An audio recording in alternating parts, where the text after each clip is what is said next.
Il faut reprendre en main notre destin. Nous devons reprendre le contrôle de notre destinée. Parce que, soyons honnêtes, pour les politiques, notamment à Paris, nous sommes devenus des anecdotes. Nous ne comptons plus.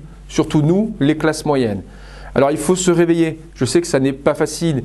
Il y a la crise sanitaire, il y a la crise économique et sociale qui arrive, il y a une scène politique qui est un véritable jeu de théâtre complètement ubuesque, on n'y comprend plus rien. Malgré tout, il ne faut pas abandonner. Alors si nous voulons bâtir un avenir meilleur pour nos enfants, ne laissons pas le contrôle aux politiciens.